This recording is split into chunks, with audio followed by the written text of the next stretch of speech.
اللہ الرحمن الرحیم۔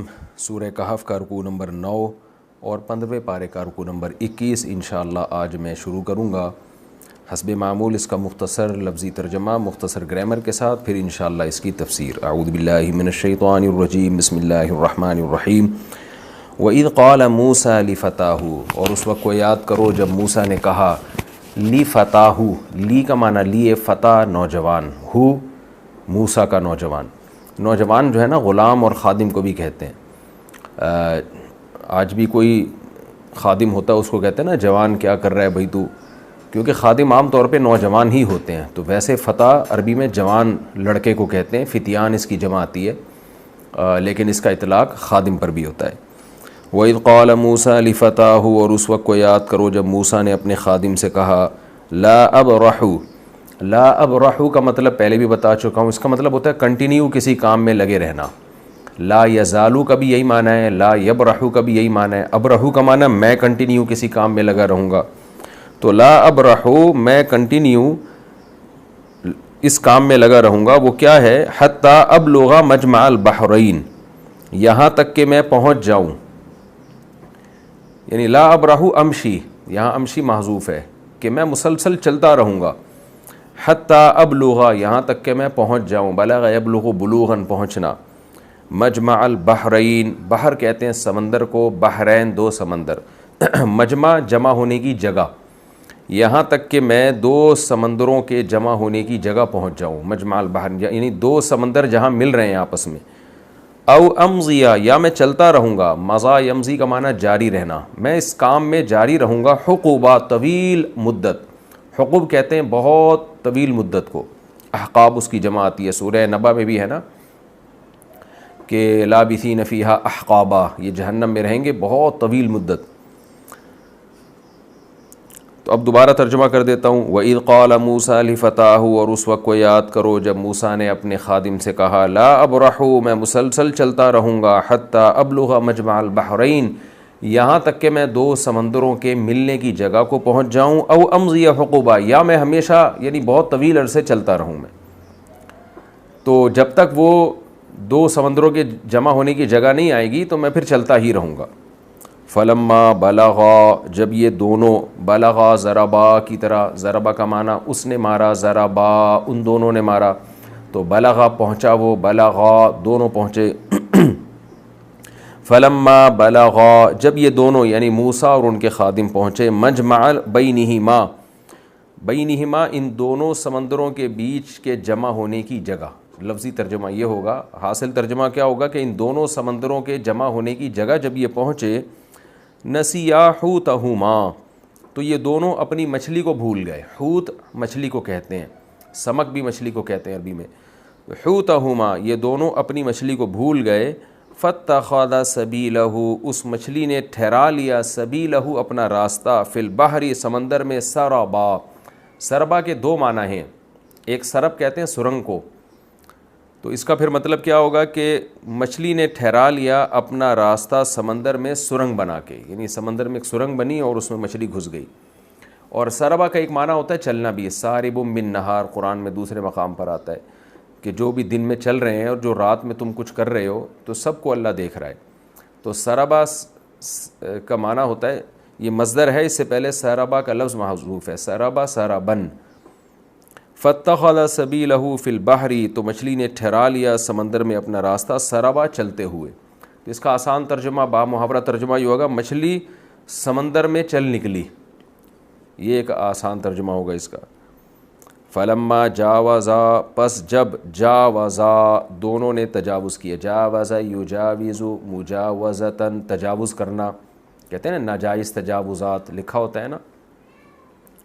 فلما جاوزا، جب موسیٰ اور ان کے خادم دونوں نے اس علاقے کو کراس کر لیا، جاوزا کا معنی جہاں دو سمندر مل رہے تھے اس سے آگے چلے گئے، قال لفتاہ، تو موسیٰ نے اپنے نوجوان سے کہا، آتینا، اتینا تھا اکرمنا کی طرح، اتی اکرم کی طرح نا، تو یا بھی حذف ہو گیا اور کو پڑ گیا آ، یعنی دوسرے حمزہ کو الف سے بدل دیا۔ آتینا غداءنا، لائیے آپ ہمارے پاس، غداءنا ہمارا کھانا، عربی میں ناشتے کا لفظ جو قدیم عربی ہے نا اس میں ناشتے کا لفظ نہیں ہے.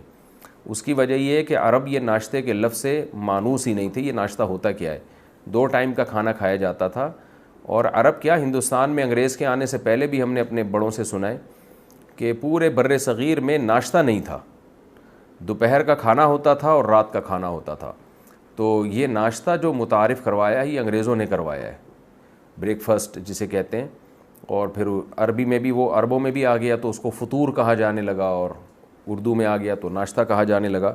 لیکن یہ مسلمانوں کا کلچر نہیں تھا. تو میں بھی جب کسی گاؤں دیہاتوں میں گیا ہوں جہاں جو بالکل ایک ایسے علاقے جہاں پر گوروں کی حکومت ہی نہیں رہی ہے اور میڈیا بھی اس وقت اتنا زیادہ نہیں پھیلا تھا, تو وہاں بھی میں نے دیکھا کہ وہ لوگ بھی ناشتے سے واقف نہیں تھے. لیکن خیر اب تو پوری دنیا میں پھیل گیا, ہر جگہ ہی آ گیا ناشتہ. تو یہ غدا جو ہے, غدا کہتے ہیں دوپہر کے کھانے کو. یہ دوپہر کا کھانا کھایا جاتا تھا تقریباً 10:30 11 بجے تک, اور پھر اس کے بعد لوگ قیلولہ کرتے تھے, تھوڑی دیر آرام کرتے, اس کے بعد پھر جو اپنے کام ہوتے تھے ان میں مشغول ہو جاتے تھے. پھر مغرب کے بعد کھانا کھایا کرتے تھے وہ لوگ. تو آتنا غداءنا, لائیے آپ ہمارا کھانا. اس کا بعض مفسرین نے ترجمہ کیا ناشتے کے ساتھ کہ آپ لے آئیے ہمارا ناشتہ. تو اس ناشتے کے لفظ سے دھوکہ نہ کھائیں, انہوں نے دوپہر ذرا جلدی کھانے کو ناشتے سے تعبیر کیا ہے, ورنہ اصل میں یہ لنچ ہے. آتینا غداءنا, آپ لائیے ہمارا کھانا. لقد لقینا, تحقیق ہم نے ملاقات کی ہے. لقی یلقا, ملاقات کرنا. من سفرنا, اپنے اس سفر میں. ہادہ, اس سفر میں. سفرینا ہادہ, یہ والے سفر میں. نصبا, تھکاوٹ, یعنی ہم تھکاوٹ سے ملے ہیں, یعنی ہم نے تھکاوٹ کو فیس کیا اس سفر میں. نصب کہتے ہیں تھکاوٹ کو, یہ لفظ پہلے بھی کئی بار آ چکا ہے. تو ملاقات کا معنی ہم نے فیس کی ہے تھکاوٹ, یعنی آسان ترجمہ ہوگا ہمیں بہت شدید تھکاوٹ ہوئی ہے اس سفر میں, تھکاوٹ ہو چکی ہے اس سفر میں, لہذا کھانا لائیے, یعنی کھانا کھاتے ہیں کچھ آرام کرتے ہیں. قالا, تو خادم نے کہا, ارائیتا, ارے بھائی آپ بتائیے تو صحیح. یہ ارائیتا ذرا تعجب کا ہوتا ہے نا لفظ, تو پھر استعمال ہوتا ہے. جیسے 30ویں پارے میں نا, ارائیت الذی یکذب بالدین, بھلا آپ نے اس شخص کو دیکھا, یا اس شخص کے بارے میں تو ذرا بتائیے جو قیامت کے دن کا انکار کرتا ہے. یعنی جہاں تعجب کی بات ہوئی, جیسے ہم کہہ رہے ہوتے ہیں ارے ذرا دیکھو تو صحیح, یہ کیسی باتیں کر رہا ہے. تو یہاں بھی خادم نے کہا ارائیتا, ارے بھائی آپ دیکھیے تو صحیح. ہوا یہ ہے, اذ اوینا الی الصخرہ, جب ہم نے ٹھکانہ پکڑا. اوا یاوی کا معنی ٹھکانہ پکڑنا. مأوا کسے کہتے ہیں؟ ٹھکانے کو, جہاں انسان ٹھکانہ بناتا ہے, جس جگہ کو پناہ لیتا ہے جہاں پہ. تو اوینا ضربنا کی طرح. اذ اوینا الی الصخرۃ, جب ہم نے ٹھکانہ پکڑا تھا چٹان کی طرف. صخرہ چٹان کو کہتے ہیں. فإنی نسیت الحوت, تو میں بھول گیا تھا مچھلی. وما انسانی, انسا ینسی انسان, بھلانا. نسیہ ینسا کا معنی بھولنا, انسا ینسی اکرم یکرم کی طرح, اس کا معنی بھلانا. وما انسانی, اور نہیں بھلایا مجھے, وہ مچھلی, الا الشیطان, مگر شیطان نے, یعنی شیطان نے مجھے وہ مچھلی بھلا دی. ان اذکرا, اس بات سے کہ میں اس مچھلی کو یاد رکھوں. میری ذمہ داری تو تھی کہ میں یاد رکھوں وہ مچھلی کہاں سمندر میں نکل کے جاتی ہے, لیکن اس مچھلی کو یاد رکھنے سے مجھے شیطان نے غافل کر دیا. وَاتَّخَذَ سَبِيلَهُ, اور مچھلی نے بنا لیا تھا اپنا راستہ. فی البحر, سمندر میں. عجباً, عجیب طریقے سے. قال ذَلِكَ, موسیٰ علیہ السلام نے کہا, ذَلِكَ ما, یہی تو وہ چیز ہے. کُنَّا, تھے ہم, نبغی, جس کو ہم تلاش کر رہے تھے. بغا یبغی, میں نے بار بار بتایا اس کا معنی ہوتا ہے تلاش کرنا. یہ باغی جو حکومت کے خلاف باغی ہوتے ہیں ان کے معنی میں بھی آتا ہے, اور باغی کا معنی تلاش کرنے کے معنی میں بھی آتا ہے. ما کننا نبغی, اصل میں نبغی تھا, یا کو حذف کر دیا. یہ وہی تو چیز ہے جس کو ہم تلاش کر رہے تھے. فرتدا, تو دونوں لوٹے. ارتداد کا معنی لوٹنا. فرتدا, دونوں لوٹے. علی آثارہما, اپنے نشانات پر. قصصا, قدم بقدم ان نشانات کو فالو کرتے ہوئے. قصص واقعہ سنانے کو بھی کہتے ہیں, کیونکہ جو کام ہو چکا ہے آپ حرف بحرف اس کو بیان کر رہے ہوتے ہو. قصاص اسی سے نکلا ہے. ایک شخص قتل ہوا, اس کے ساتھ آپ اسی عمل کو دہرا رہے ہوتے ہیں, اس کو بھی, قاتل کو بھی قتل کر دیتے ہیں آپ. تو جو آپ کے قدم ہیں, جس راستے سے آپ چل کر آئے ہیں, انہی قدموں پہ آپ واپس لوٹ رہے ہیں. تو یہ سب میں قاف صاد اور صاد جہاں آئے گا نا تو ان میں یہ قدر مشترک ہے، یہ معنی. تو وہ انہی نشانات پر پیچھے واپس لوٹے. فوجدا عبدا، تو پایا دونوں نے ایک بندہ، من عبادنا ہمارے بندوں میں سے، آتیناہ رحمتاً جس بندے کو ہم نے دی تھی رحمت، من عندنا اپنی طرف سے، وعلمناہ اور ہم نے سکھایا تھا اس بندے کو، من لدنا اپنی طرف سے، علما ایک خاص علم. خاص کا ترجمہ میں تنوین سے کر رہا ہوں. العلم اگر ہوتا تو اس کا مطلب ہوتا ہے علم سکھایا، علماً کوئی علم، یعنی ایک خاص نوعیت کا علم. قال له موسیٰ، تو کہا اس سے موسیٰ نے، یعنی جو بندہ وہاں ملا اس سے موسیٰ نے کہا، هل اتبعک، کیا میں آپ کو فالو کر سکتا ہوں، علی اس شرط پر، ان تعلمنی، اصل میں تھا تعلمنی، علی جو ہے نا شرط کے لیے بھی آتا ہے. جیسے میں کہتا ہوں نا میں نے آپ کو یہ کتاب بیچی علی 10 روبیتن، اعلیٰ 10 روبیتن، میں نے 10 روپے پر بیچی، یعنی اس شرط کے ساتھ بیچی کہ آپ مجھے 10 روپے دیں گے. قرآن میں آتا ہے نا، یا ایھا النبی اذا جاءک المؤمنات یبایعنک، اے نبی جب آپ کے پاس مومن عورتیں آئیں اور وہ بیعت کریں، علی اللہ یشرکنا، اس بات پر کہ وہ شرک نہیں کریں گی. کیا مطلب؟ اس شرط کے ساتھ بیعت کریں کہ آئندہ وہ شرک نہیں کریں گی. تو علی میں شرط والا معنی بھی پایا جاتا ہے. تو علی ان تعلمنی، اس شرط کے ساتھ کہ آپ ہمیں سکھائیں گے، مما اصل میں تھا من ما، ان چیزوں میں سے، علمتا جو آپ کو سکھائی گئی ہیں، رشدہ، رشد و ہدایت، جو آپ کو اللہ نے رشد و ہدایت کی کچھ باتیں سکھائی ہیں تو آپ مجھے بھی وہ سکھاؤ گے. اس شرط کے ساتھ کیا میں آپ کو فالو کر سکتا ہوں، یعنی میں بھی آپ کے ساتھ چل سکتا ہوں جہاں بھی آپ جا رہے ہیں. قال، تو اس شخص نے کہا، انکا بے شک آپ، لن تستطیع ہرگز استطاعت نہیں رکھو گے. استطاع یستطیع استطاعت رکھنا، معی میرے ساتھ، صبراً صبر کی، آپ میرے ساتھ صبر نہیں کر سکتے. وکیف تصبروا، اور بھلا آپ کیسے صبر کر سکتے ہیں، علی ما ان چیزوں پر، لم تحط جن کا آپ نے احاطہ ہی نہیں کیا، بھی جس چیز کا، خبرا خبر کے اعتبار سے. احاطہ یحیط احاطتاً، اصل میں تھا احوط یحوط احواطاً، احاطہ کرنا. تو واو کو حذف کر دیتے ہیں اس کی حرکت ماقبل کی طرف نقل کر کے، تو تحوط تھا تکرم کی طرح، احاطہ. ما لم تحط به خبرا، اور آپ کیسے صبر کر سکتے ہیں اس چیز پر جس کا آپ جس کا احاطہ ہی نہیں کیا آپ نے خبر کے لحاظ سے، یعنی جس کی خبر کا آپ، خبر سے عام مراد ہے حقیقت. جب ہم کسی کو کسی بات کی خبر دیتے ہیں تو اس کی حقیقت ہی بیان کر رہے ہوتے ہیں نا. تو آپ جس چیز کا احاطہ ہی نہیں کر سکتے، یعنی یہ چیز آپ کے مینٹل لیول سے اوپر کی ہے، تو آپ اس پر صبر کیسے کرو گے، وہ آپ کی سمجھ میں ہی نہیں آئے گی.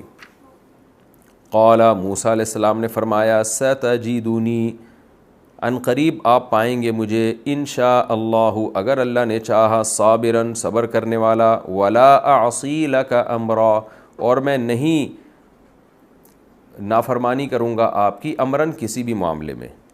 قال، تو اس شخص نے کہا، فإن اتبعتنی، بس اگر آپ نے میری اتباع کی، یعنی آپ چاہتے ہی ہو، واقعی میری اتباع کر رہے ہو آپ، فلا تسألنی عن شیء، تو آپ نے نہیں پوچھنا مجھ سے کسی بھی چیز کے بارے میں، حتیٰ یہاں تک کہ احدثا، میں ہی پیدا کر دوں. حدث کہتے ہیں کوئی بھی نئی چیز پیدا ہو، حادثہ بھی اسی سے نکلا ہے، کوئی نیا واقعہ ہو جاتا ہے نا، تو میں ہی پیدا کر دوں، لکا آپ کے لیے، منہ اس چیز کے بارے میں، ذکراً کوئی تذکرہ، یعنی جب تک میں خود کسی چیز کا تذکرہ نہ کر دوں آپ نے مجھ سے اس کے بارے میں سوال نہیں پوچھنا. یہ جناب رکوع نمبر 9 اور 21 کا مختصر لفظی ترجمہ مختصر گرامر کے ساتھ ہو گیا. اب ہم اس کی تفسیر کی طرف چلتے ہیں. آپ کو معلوم ہے سورہ کہف میں جو مضمون چل رہا ہے، مشرکین مکہ کی بدماشیاں، تکبر والی باتیں، اسی میں ایک مضمون یہ بھی آیا تھا کہ ہم ان غریبوں کے ساتھ نہیں بیٹھ سکتے. تو اللہ تعالیٰ نے یہاں موسیٰ علیہ السلام اور خضر علیہ السلام کا واقعہ بیان کیا کہ دیکھو موسیٰ علیہ السلام باوجود اس کے کہ کلیم اللہ تھے، اللہ کے بہت بڑے پیغمبر اور اللہ کے بہت محبوب پیغمبر تھے، لیکن اللہ نے ان کو حکم دیا کہ اپنے سے کمتر کے پاس جاؤ، خضر علیہ السلام کے پاس جاؤ جو موسیٰ علیہ السلام سے کمتر تھے، اور وہاں جا کے کچھ چیزیں دیکھو، کچھ سیکھو. تو حضرت موسیٰ علیہ السلام کو ذرا بھی عار نہیں آئی، اور موسیٰ علیہ السلام کیسے خضر علیہ السلام کے پاس گئے ہیں جو حضرت موسیٰ سے کمتر بھی تھے، پھر موسیٰ علیہ السلام نے اللہ کے حکم پہ ان کو استاذ بھی بنایا اور ان کا ادب احترام بھی کیا، جس ادب احترام کا بھی انشاءاللہ ہم تذکرہ کریں گے۔ تو یہ اللہ کے نیک پیغمبر اور اللہ کے محبوب لوگوں کی عادت ہوتی ہے کہ وہ خدا کے حکم کو فالو کرتے ہیں، ان میں کبر نہیں ہوتا۔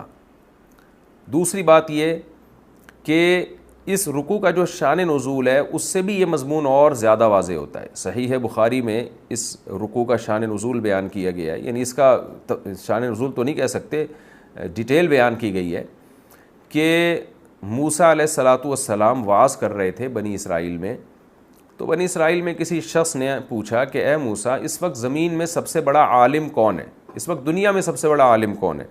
تو موسیٰ علیہ السلام نے فرمایا میں ہوں۔ جواب بالکل درست تھا، ظاہر ہے پیغمبر سے بڑا تو دنیا میں کوئی بھی نہیں ہوتا۔ اور یقیناً موسیٰ علیہ السلام کی نیت یہ تھی کہ دنیاوی علوم میں نہیں بلکہ دینی علوم میں، وہ علوم جن کا تعلق اللہ کی رضا سے ہے، جن کا تعلق شریعت سے ہے، حلال و حرام سے ہے، تو ان میں سب سے بڑا عالم ہوں۔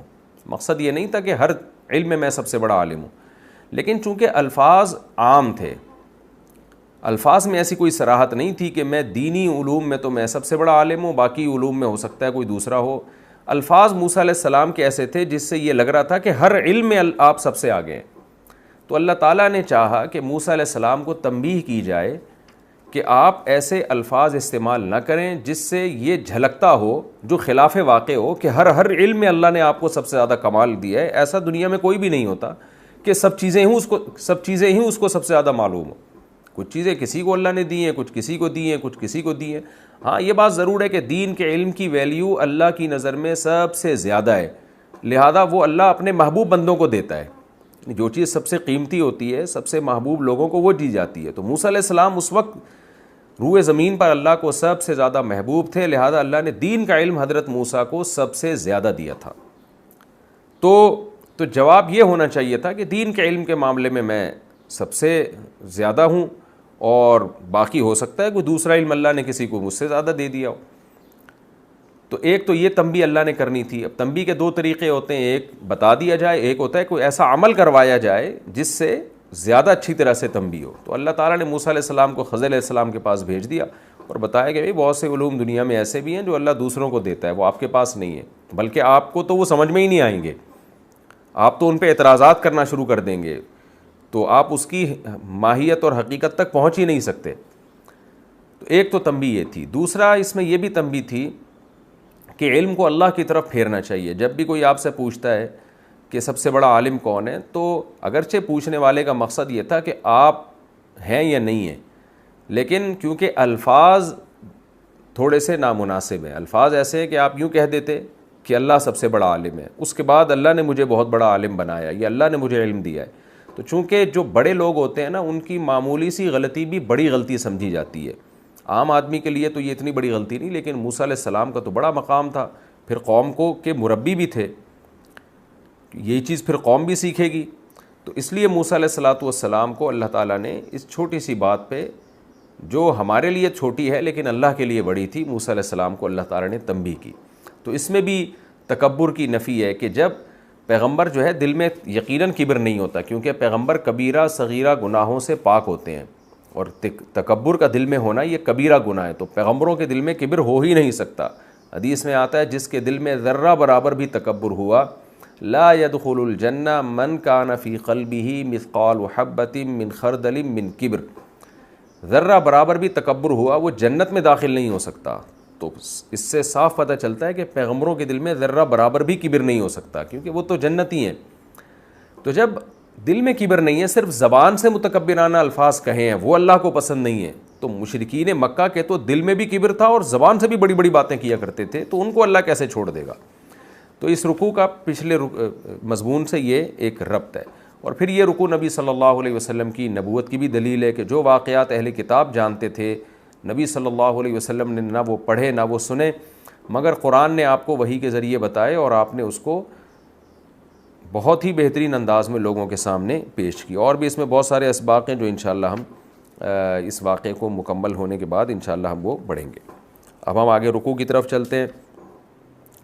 تو وَإِذْ قَالَ مُوسَىٰ لِفَتَاهُ، ہوا یہ تھا کہ جب موسیٰ علیہ السلام نے یہ کہا کہ سب سے بڑا عالم میں ہوں، تو اللہ تعالیٰ نے موسیٰ علیہ السلام کو حکم دیا کہ ایک جگہ ہے جہاں دو دریا یا دو سمندر آپس میں ملتے ہیں، اور وہیں قریب میرا ایک بندہ ہے جن کا نام حدیث میں آتا ہے خضر علیہ السلام۔ اب یہ خضر علیہ السلام اللہ کے پیغمبر تھے یا نہیں تھے، اس کے بارے میں ہمارے پاس کوئی واضح دلیل نہیں ہے۔ بہت سے حضرات اس طرف گئے ہیں کہ یہ اللہ کے ولی تھے، جمہور اسی طرف گئے ہیں پیغمبر نہیں تھے یہ، باقی پیغمبر تھے تو ہمارا ایمان ہے اس کے بارے میں۔ بہرحال ہمیں یقینی طور پر کوئی علم نہیں ہے۔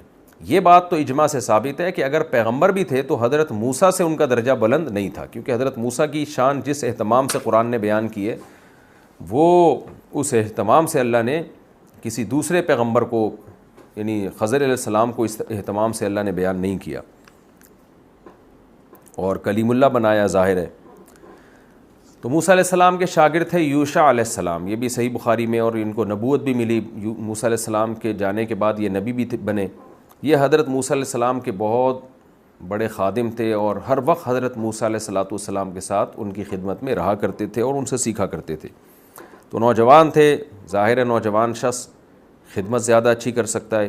تو حضرت موسیٰ علیہ السلام کو جب اللہ نے حکم دیا کہ آپ جائیں، ہمارا ایک بندہ ہے وہاں پہ خضر، تو وہاں جا کے آپ ان سے کچھ سیکھیں، تاکہ آپ کو یہ اندازہ ہو کہ آپ کے علاوہ بھی اللہ نے کچھ الگ علوم ہیں۔ شریعت کا علم تو آپ کو دیا ہے، لیکن کچھ اور بھی چیزیں ہیں جو اللہ نے اس دنیاوی نظام کو چلانے کے لیے دوسرے لوگوں کو بھی دی ہیں، اور ان علوم کو کہا جاتا ہے تکوینی۔ ایک ہے علوم تشریعی، جو شریعت جس کو حلال و حرام کا علم، جو اللہ کا قرب حاصل کرنے کے لیے۔ ایک ہے تکوینیات، تکوین کون سے نکلا ہے، کون کہتا ہے اس کائنات میں جو کچھ ہو رہا ہے نا، اور تکوین یہ باب تفعیل میں جو کیا جا رہا ہے، تو اس کائنات کے نظام کو چلانے کے لیے بھی تو ظاہر ہے اللہ کا ایک نظام ہے نا۔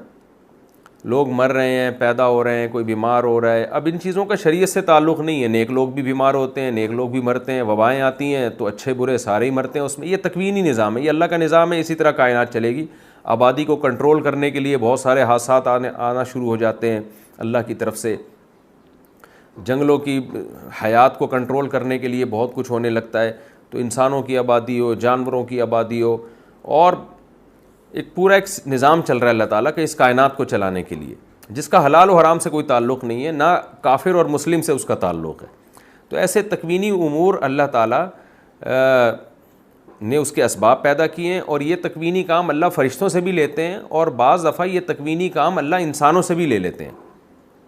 تو اس پورے رکوع کا حاصل یہ ہے، بعض دفعہ کوئی ایسے انسان اللہ نے دنیا میں ان کے ذمہ کام لگا دیے ہوتے ہیں کہ وہ بہت کچھ کر رہے ہوتے ہیں، لیکن اس میں ان کو اختیار نہیں ہوتا۔ خوب سمجھ لیں، جیسے فرشتے کے پاس بارش برسانے کا اختیار نہیں ہوتا، فرشتے کے پاس کسی کو موت دینے کا اختیار نہیں ہوتا، بلکہ فرشتے کی حیثیت یہ ہوتی ہے جیسے کاتب کے ہاتھ میں قلم، جدھر کو قلم کو آپ گھمائیں گے قلم گھومے گا، لہذا آپ مدد قلم سے نہیں مانگتے، کاتب سے مانگتے ہیں۔ جب آپ چاہتے ہو نا کچھ لکھو تو کاتب کو کہتے ہیں، قلم کو نہیں کہتے۔ تو ایسے ہی تکوینی کام اللہ فرشتوں سے یا انسانوں سے جب لیتے ہیں تو کام ان سے لیا جاتا ہے، ان کے پاس اختیارات نہیں ہوتے، لہذا ان کاموں کے لیے ان شخصوں کو یا فرشتوں کو نہیں پکارا جائے گا بلکہ اللہ کو پکارا جائے گا۔ اگر آپ نے یہ سمجھ لیا کہ اللہ نے ان کو اختیارات دے دیے اور یہ متفرد ہو گئے ہیں ان اختیارات میں، پھر یہ شرک ہے۔ تو موسیٰ علیہ السلام کو اپنے یعنی خادم یوشع علیہ السلام کو لے کے نکلے۔ اچھا یہ بھی ذہن میں رکھیے کہ اس طرح کے علوم اللہ نے جو تکوینی علوم جنہیں کہا جاتا ہے کسی کو دیے ہوں تو وہ علماء سے ان کی فضیلت بڑھنی جاتی ہے۔ جیسے خضر علیہ السلام کے پاس کچھ ایسے علوم تھے جو موسیٰ علیہ السلام کے پاس نہیں تھے۔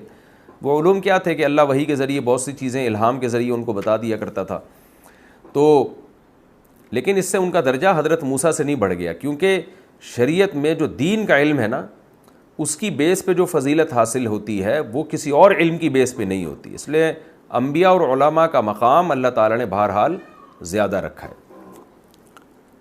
وَإِذْ قَالَ مُوسَىٰ لِفَتَاهُ، یہ میں اس لیے ڈیٹیل بیان کر رہا ہوں کہ آج لوگ جو ہے نا یہ کرامتوں اور اس طرح کی چیزوں کو ایسا سمجھنے لگتے ہیں، کسی سے یہ صادر ہو رہی ہوں کہ اس کو علماء سے بھی زیادہ افضل سمجھنا شروع کر دیتے ہیں اور اس سے دعائیں منگوانا شروع کر دیتے ہیں۔ یہ غلط ہے۔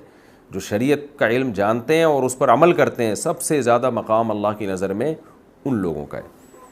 وَإِذْ قَالَ مُوسَىٰ، اور یاد کرو اس وقت کو جب کہا موسیٰ نے لِفَتَاهُ اپنے نوجوان یوشع سے، لا ابرح میں مسلسل چلوں گا حتی ابلغ مجمع البحرین یہاں تک کہ میں دو سمندروں کے کنارے دو سمندروں کے ملنے کی جگہ پہنچ جاؤں، او امضی حقوبہ یا میں مسلسل چلتا رہوں، یعنی جب تک وہ جگہ نہیں آئے گی تو میں چلتا ہی رہوں گا۔ اچھا ہوا یہ تھا، احادیث میں یہ مضمون بہت یہ واقعہ بڑی تفصیل سے آیا ہے کہ اللہ تعالیٰ نے موسیٰ علیہ السلام سے یہ فرمایا تھا کہ مجمع البحرین جب آپ پہنچیں گے تو ظاہر ہے عین وہ لوکیشن نہیں، بلکہ جب ہم کسی کو ایڈریس بتاتے ہیں نا کہ اس جگہ آپ پہنچیں گے تو پھر یہ واقعہ ہوگا تو وہی لوکیشن ہے، تو اس جگہ کے قریب قریب کا ایریا بھی مراد ہو سکتا ہے۔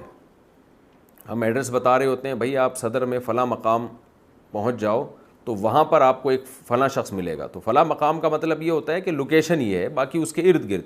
تو موسیٰ علیہ السلام کو بھی اللہ نے بتایا تھا کہ مجمع البحرین آپ پہنچیں گے تو کیا ہوگا کہ ایک جگہ آئے گی جہاں یہ جو مچھلی ہے نا، ایک مردہ مچھلی آپ اپنے ساتھ لے جائیں تو ایک معجزہ ظاہر ہوگا، یہ مچھلی زندہ ہو کے سمندر میں گھس جائے گی، پانی میں گھس جائے گی۔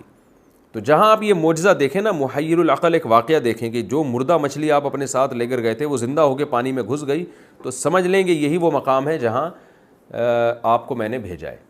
تو موسیٰ علیہ السلام چلتے رہے، مجمع البحرین بھی آ گیا، تو لیکن موسیٰ علیہ السلام نے دیکھا کہ نہ مچھلی زندہ ہوئی نہ پانی میں گئی، تو حضرت موسیٰ علیہ السلام وہاں آرام کرنے کے لیے لیٹ گئے، ایک چٹان سے ٹیک لگائی، موسیٰ علیہ السلام بھی اور یوشع علیہ السلام بھی دونوں آرام کرنے کے لیے لیٹ گئے اور سو گئے۔ اب ہوا یہ کہ جب یہ دونوں حضرات سو رہے تھے، فَاتَّخَذَ سَبِيلَهُ فِي الْبَحْرِ فَلَمَّا بَلَغَا مَجْمَعَ بَيْنِهِمَا جب یہ دونوں ان دونوں سمندروں کے ملنے کی جگہ پہنچے، نَسِيَا حُوتَهُمَا تو یہ دونوں مچھلی بھول گئے رکھ کے نا کہ ہم نے اس مچھلی پہ نظر رکھنی ہے کہ یہ مچھلی زندہ ہو کے پانی میں جاتی ہے کہ نہیں جاتی، تو وہ یہ بھول گئے یہ بات کیونکہ تھکاوٹ بہت تھی۔ فَاتَّخَذَ سَبِيلَهُ فِي الْبَحْرِ سَرَبًا مچھلی نے کیا کیا ہے کہ وہ زندہ ہوئی اور سمندر میں سرنگ بنا کے چلی گئی وہ۔ فَلَمَّا جَاوَزَا اب دونوں اٹھے، دونوں کو یاد ہی نہیں رہا کہ مچھلی دیکھیں کہاں گئی مچھلی وہ، جب دونوں اٹھے اور جاوزا دونوں چل پڑے، قَالَ لِفَتَاهُ تو آگے جب گئے ہیں یعنی ان کو خیال ہی نہیں رہا کہ بھئی یہاں سے مچھلی زندہ ہو کے پانی میں چلی گئی ہے، اور مجمع البحرین پہنچ چکے تھے، یہ اندازہ تھا کہ قریب قریب ہی ہے کہیں وہ، لیکن انہوں نے سوچا کہ چلو ہم آگے چل کے دیکھتے ہیں۔ آگے جب گئے ہیں تو موسیٰ علیہ السلام کو سخت تھکاوٹ محسوس ہوئی اور شدید بھوک لگی، تو آپ نے اپنے نوجوان سے کہا آتینا غداءنا لے آؤ بھائی کھانا لے آؤ، لقد لقینا من سفرنا ھذا نصبا تحقیق ہم اس سفر میں بہت شدید تھکاوٹ کو پہنچے ہیں، بہت شدید مجھے تھکاوٹ ہوئی ہے، کھانا لے آؤ۔ اب کھانے سے آپ کے جو نوجوان تھے نا خادم یوشع علیہ السلام، ان کو مچھلی یاد آ گئی۔ جیسے ہی کھانے کا تذکرہ کیا موسیٰ علیہ السلام نے، تو ظاہر ہے کھانے کے بعد انسان کو کھانے پینے کی چیزیں ہی یاد آتی ہیں، تو مچھلی تو انسان کی بڑی مرغوب غذا ہے، فوراً ان کو یاد آ گیا بھائی وہ مچھلی کہاں گئی۔ قال ارأیت تو فوراً نے کہا ارے بھائی میں آپ کو ایک بات بتاؤں، آپ نے دیکھا نہیں، اذ اوینا الی الصخرۃ جب ہم نے چٹان کی طرف ٹیک لگائی تھی، فإنی نسیت الحوت تو وہاں میں مچھلی بھول گیا ہوں۔ ہم جب جس مقام پہ ہم چٹان پہ ٹیک لگا کے بیٹھے تھے یا سوئے تھے تو میں مچھلی بھول گیا وہاں پہ۔ وما انسانی الا الشیطان ان اذکرہ اور مجھے نہیں بھلایا مگر شیطان نے کہ میں اس کو یاد رکھوں، میرا قصور نہیں ہے بھائی، میرے تو دماغ سے بالکل ہی نکل گیا۔ واتخذ سبیلہ فی البحر عجبا اور عجیب بات یہ تھی کہ اس نے سمندر میں نا اس وقت اس مچھلی نے عجیب طریقے سے اپنا راستہ بنا لیا، یعنی یوشع علیہ السلام نے یہ منظر بھی دیکھا اپنی آنکھوں سے کہ وہ تو میں وہاں جب آپ آرام کر رہے تھے تو میں نے دیکھا کہ وہ مچھلی اٹھی ہے اور زندہ ہو کے سمندر میں عجیب طریقے سے راستہ، یعنی وہ چونکہ سرنگ بن گئی تھی نا سمندر میں، ایک سوراخ سا بن گیا تھا، اس میں وہ گھس گئی وہ زندہ ہو کے۔ اب یہاں ایک سوال پیدا ہوتا ہے کہ اتنا عجیب واقعہ یوشع علیہ السلام بھول کیسے گئے، اور پھر موسیٰ علیہ السلام کا بھولنا تو چلیں سمجھ میں آتا ہے، انہوں نے تو وہ منظر نہیں دیکھا نا کہ مچھلی کا زندہ ہو کے پانی میں جانا، وہ منظر دیکھا ہی نہیں، انہیں تو صرف یہ تھا کہ بھئی مچھلی میں نے ساتھ لے کے جانی اور اس پہ نظر رکھنی ہے، تو وہ ساتھ اٹھانا بھول گئے۔ تو موسیٰ علیہ السلام کا بھولنا تو سمجھ میں آتا ہے، خاص طور پہ جب تھکاوٹ بھی اتنی زیادہ ہو، لیکن یوشع علیہ السلام اتنا عجیب و غریب منظر کہ موسیٰ علیہ السلام سو رہے ہیں، آرام کر رہے ہیں، اور یوشع علیہ السلام نے اس دوران دیکھا کہ مچھلی اٹھی، زندہ ہو کے سمندر میں سرنگ بنا کے چلی گئی، اور یوشع علیہ السلام نے سوچا کہ جب موسیٰ علیہ السلام جاگیں گے تو میں بتاؤں گا بھائی یہ عجیب واقعہ میں نے دیکھا ہے، یہ کیا ہے، اس کی کیا حقیقت ہے. پھر موسیٰ علیہ السلام بتا دیتے بھائی یہ تو اللہ کا پہلے سے اللہ نے مجھے بتا دیا تھا، اور یہ تو وہی جگہ ہے جہاں ہم نے خضر علیہ السلام کو تلاش کرنا ہے.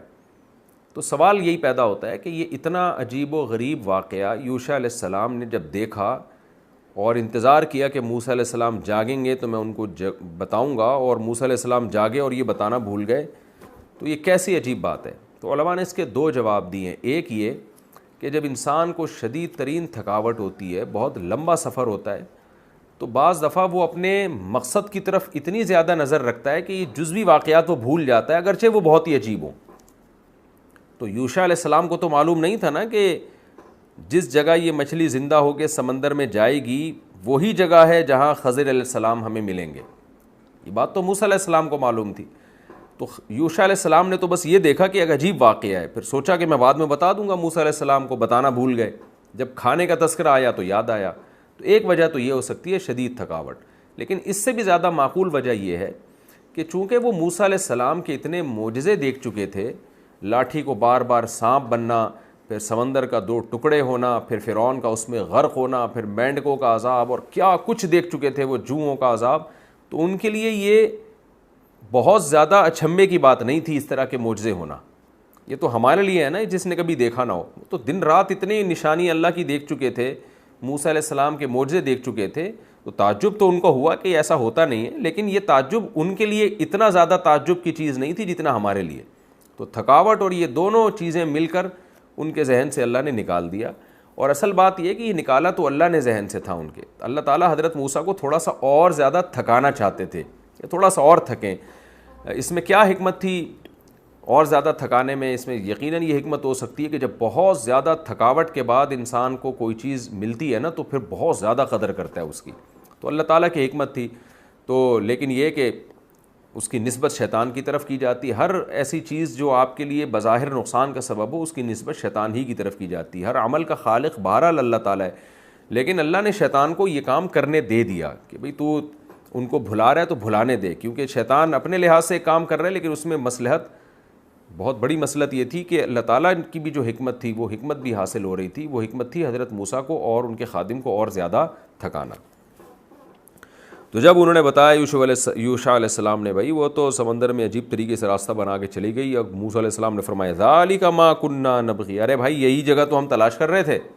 اللہ میاں نے مجھے پہلے بتا دیا تھا کہ وہ ایسے سمندر میں زندہ ہو کے چلی جائے گی، وہی تو جگہ تھی جہاں ہم نے جانا تھا. ہم تو آگے نکل گئے، واپس چلو. فرتدا علی آثارہما، دونوں واپس لوٹے، قصصا، انہی نشانات پہ. اب آپ دیکھیں یہ بھی عجیب بات ہے، کتنے تھکے ہوئے تھے، بھوک بھی تھی، لیکن وہ ساری تھکاوٹ ان کی غائب ہو گئی. اس کی وجہ بھی ظاہر ہے کہ جب انسان کسی ہدف کو تلاش کرتا ہے نا اور بڑی مشکل کے بعد اس کو وہ مقصد مل جائے تو اس کی تھکاوٹ کافور ہو جاتی ہے. حضرت موسیٰ نے سوچا کہ کھانا اور آرام ایک طرف چھوڑو، اب وہ جگہ تو ابے بھائی وہ تو ہمیں مل گئی ہے، وہ تو لوکیشن وہی ہے. تو وہ ساری تھکاوٹ کو چھوڑ کر بجائے کھانا کھانے کے اور نیند کرنے کے فوراً واپسی کی طرف دوڑے. جب وہاں گئے ہیں فوجد عبدا من عبادنا، تو دونوں نے ہمارے بندوں میں سے ایک بندے کو پایا، یعنی خضر علیہ السلام کو. وہ بندہ تھا آتیناہ رحمتا من عندنا، جن کو ہم نے اپنی طرف سے رحمت دی. وہ رحمت نبوت بھی ہو سکتی ہے، ولایت بھی ہو سکتی ہے. وعلمناہ من لدنا علما، اور ہم نے اپنی طرف سے ان کو خاص نوعیت کا علم دیا. وہ علم کیا تھا آگے پتہ چلتا ہے کہ اللہ تعالیٰ کی طرف سے ان کو الہام ہو جایا کرتا تھا. اگر وہ نبی تھے تو وہی ہو جایا کرتی تھی کہ بھئی آپ یہ کام کر لیں کیونکہ یہ فیوچر میں اس کا یہ فائدہ ہے، فیوچر میں اس کا یہ نقصان ہے. تو اس طرح سے اللہ تعالیٰ آپ سے کام لے لیا کرتے تھے، مستقبل کی باتیں آپ کو بتا کے. اور اگر وہ ولی تھے تو الہام کے ذریعے اللہ بتا دیا کرتے تھے. تو یہ والا علم اللہ نے آپ کو دیا تھا. اچھا یہاں یہ ہے وَعَلَّمْنَاهُ مِن لَدُنَّا، ہم نے اپنی طرف سے. تو اسی کو بعد میں یہ اس طرح کی چیزیں جو ہے نا ایک ٹرم بن گئی، علم لدنی کہا جانے لگا کہ اللہ نے اپنی طرف سے. کچھ بندے اللہ کے سلیکٹڈ ہوتے ہیں جن کو اللہ تعالیٰ بعض دفعہ وہ باتیں بتا دیتے ہیں جو دوسروں کو نہیں بتاتے. تو اس کو کہتے ہیں اللہ نے اپنی طرف سے ان کو ایک نالج دے دی ہے. ایک نالج تو وہ ہوتی ہے جو آپ اسباب کے ذریعے حاصل کرتے ہیں، مختلف قسم کے ایکسپیریمنٹ کرتے ہیں، تجربے کرتے ہیں، جو مطالعہ کرتے ہیں. اور کچھ چیزیں ایسی ہوتی ہیں جو اللہ کی طرف سے دل میں آ جاتی ہیں. ہم نے بہت دفعہ علماء سے سنا ہے کہ بھئی بیان کرتے کرتے ایسے ایسے علمی نکات دماغ میں آ رہے ہوتے ہیں جو ہم نے نہ کبھی پڑھے ہوتے ہیں، نہ کبھی اس پہ غور کیا ہوتا ہے، لیکن زبان چلتی ہے. جیسے حضرت حسان ابن ثابت رضی اللہ تعالی عنہ جب رسول اللہ صلی اللہ علیہ وسلم کی تعریف کیا کرتے تھے نا شاعری میں، تو آپ صلی اللہ علیہ وسلم حضرت حسان سے فرماتے کہ آپ بولیے جبریل معک، جبریل آپ کے ساتھ ہیں. کیا مطلب؟ آپ کے دل میں یہ اشعار جبریل کے ذریعے اللہ ڈالے گا. تو یہ بھی اہل اللہ کے ساتھ اللہ کی مدد ہوتی ہے. لیکن خوب سمجھ لیں ان باتوں کا یہ مطلب نہیں ہے کہ کوئی بھی ننگ دھڑنگ اٹھ کے کچھ بھی پیش گوئیاں کرنا شروع کر دے اور یہ دعوے کرے کہ میرے پاس علم لدنی ہے تو آپ اس کی باتوں پہ یقین کرنا شروع کر دیں. اس طرح کی باتوں پہ ایک تھرڈ پرسن کے لیے اس زمانے میں یقین کرنا جائز نہیں ہے. وجہ اس کی ہے کہ اس میں گمراہی کا دروازہ آج کل بہت زیادہ کھل جاتا ہے. تو اگر کوئی متشرع ہے، شریعت پہ کا پابند ہے اور شریعت کے خلاف بات نہیں کرتا، پھر اگر اللہ اس کے دل میں کسی بات کا الہام ڈال دیتے ہیں تو غالب گمان یعنی کہ درجے میں یہ کہا جا سکتا ہے کہ واقعی ہو سکتا ہے یہ اللہ کی طرف سے علم ہو، لیکن وہ شریعت سے ٹکرا نہ رہا ہو. کوئی بھی چیز جو شریعت سے ٹکرا رہی ہے تو وہ علم لدنی نہیں ہے، وہ شیطان کی طرف سے الہامات ہیں. یا اس علم لدنی کے دعوے کے بعد وہ شخص شریعت سے ہٹنا شروع ہو جائے تو بھی سمجھ لیں کہ یہ شیطانی تصرفات ہیں. تو ان چیزوں پہ پھر بلیو نہیں کرنا چاہیے، یقین نہیں کرنا چاہیے. سب سے پہلے ہمیں شریعت ہی کو فوکس کرنا ہے. تو ہمارے پاس جو قرآن و سنت کا علم پہنچا ہے اور فقہاء نے جو اس کی تشریح ہمیں بتائی ہے ہم اسی کے پابند ہیں، جس کو حلال و حرام کا علم کہا جاتا ہے. علم لدنی کی بیس پہ شریعت چینج نہیں ہو سکتی. مثال کے طور پر آج کوئی شخص کسی کو اٹھ کے قتل کر دے اور کہے کہ مجھے الہام ہوا تھا کہ یہ بندہ کل بعد میں نافرمان بنے گا تو اس لیے میں نے اس کو قتل کر دیا ہے، تو قصاصاً اس شخص کو قتل کیا جائے گا. دلیل میں یہ کہے کہ خضر علیہ السلام نے بھی تو بندہ مار دیا تھا اور اللہ نے ان کو بتا دیا تھا کہ یہ اپنے ماں باپ کا نافرمان بنے گا. تو یہ دلیل ٹھیک نہیں ہوگی، اس لیے کہ خضر علیہ السلام نے اللہ کے حکم سے مارا تھا اور اس پر ہمارے پاس نص موجود ہے. آپ کو اللہ نے واقعی حکم دیا بھی ہے کہ نہیں دیا یہ تو آپ کہہ رہے ہو، ہمارے پاس تو کوئی دلیل نہیں ہے. تو لہذا ایسے شخص کو قصاصاً قتل کیا جائے گا. تو شریعت کا کہ جو قصاص کے حکام ہیں، یہ جتنے بھی حکام ہیں وہ چینج نہیں ہو سکتے. اب وہ قیامت تک کے لیے وہ منضبط ہو چکے ہیں، ان میں ذرا برابر بھی کسی کے علم لدنی کی بیس پہ تبدیلی نہیں ہو سکتی. آگے قرآن کہتا ہے وَآتَيْنَا وَعَلَّمْنَاهُ مِن لَّدُنَّا عِلْمًا قَالَ لَهُ مُوسَىٰ، تو موسیٰ علیہ السلام نے ان سے فرمایا هَلْ أَتَّبِعُكَ، کیا میں آپ کو فالو کر سکتا ہوں عَلَىٰ أَن تُعَلِّمَنِي مِمَّا عُلِّمْتَ رُشْدًا. اللہ نے آپ کو جو رشد کی باتیں، اچھی باتیں بتائی ہیں، سیدھی باتیں بتائی ہیں، کیا وہ آپ مجھے بتائیں گے تو اس پہ میں آپ کو فالو کر سکتا ہوں. قال، حضرت خضر نے فرمایا إِنَّكَ لَن تَسْتَطِيعَ مَعِيَ صَبْرًا، آپ میرے ساتھ ہرگز صبر ہی نہیں کر سکتے. وَكَيْفَ تَصْبِرُ عَلَىٰ مَا لَمْ تُحِطْ بِهِ خُبْرًا، اور بھلا آپ ایسی بات پہ کیسے صبر کر سکتے ہیں جس کی خبر کا آپ احاطہ ہی نہیں کیا آپ نے، جس کی ڈیپتھ میں آپ جا ہی نہیں سکتے، جس کی حقیقت آپ کو پوری طرح معلوم ہی نہیں ہے. حضرت خضر علیہ السلام نے یہ اس لیے بھی کہا کہ وہ جانتے تھے کہ یہ موسیٰ علیہ السلام ہیں، موسیٰ کلیم اللہ ہیں، تو یہ شریعت پر عمل کرتے ہیں، تو شریعت کے لحاظ سے جو ناجائز ہوگا یہ صبر نہیں کریں گے. بہرحال میں رکوع کے آخر میں اس کے خلاصے کے طور پر اس کے علمی نکات پیش کروں گا، ابھی میں اس کو وقت کم ہے تو مکمل کر دوں. قال ستجدنی ان شاء اللہ صابرا، موسیٰ علیہ السلام نے فرمایا عن قریب آپ مجھے انشاءاللہ صبر کرنے والا پائیں گے اور میں آپ کا کسی معاملے میں آپ کی نافرمانی نہیں کروں گا. یہ ایگریمنٹ کر لیا. جب موسیٰ علیہ السلام نے یہ ایگریمنٹ کیا تو حضرت خضر علیہ السلام نے بھی پھر ایک اور ایگریمنٹ ان سے کروایا کہ صرف اتنا کافی نہیں ہے کہ آپ نے صبر کرنا ہے، بلکہ اس صبر کا طریقہ کیا ہوگا وہ میں آپ کو بتا رہا ہوں. فَإِنِ اتَّبَعْتَنِي، پس اگر آپ نے مجھے فالو کیا، فَلَا تَسْأَلْنِي عَنْ شَيْءٍ، تو کسی بھی چیز کے بارے میں آپ نے سوال تک نہیں پوچھنا، اعتراض تو دور کی بات. حَتَّىٰ أُحْدِثَ لَكَ مِنْهُ ذِكْرًا، یہاں تک کہ میں خود ہی اس کا ذکر آپ کے لیے پیدا کر دوں، میں خود ہی اس کا تذکرہ شروع کر دوں. آپ نے چپ چاپ دیکھنا ہے میں کر کے آ رہا ہوں، اس کے علاوہ آپ نے کچھ بھی نہیں کرنا. یہ جی ہمارا رکوع الحمدللہ کمپلیٹ ہو گیا. اس میں کیا علمی نکات ہیں یہ میں انشاءاللہ اگلے ایپیسوڈ میں بیان کروں گا. تو ہمارا سورہ کہف کا رکوع نمبر 9 اور رکوع نمبر 21 کمپلیٹ ہوا، لیکن اس میں کچھ علمی نکات رہ گئے ہیں، وہ انشاءاللہ میں اگلے ایپیسوڈ میں بیان کروں گا. اور پھر اگلے ہی ایپیسوڈ میں ہم سورہ کہف کا رکوع نمبر 10 اور 15ویں پارے کا رکوع نمبر 22 بھی، یعنی آخری رکوع بھی انشاءاللہ ہم شروع کر دیں گے. اللہ تعالی ہمیں سمجھنے کی، عمل کی توفیق عطا فرمائے. وما علینا الا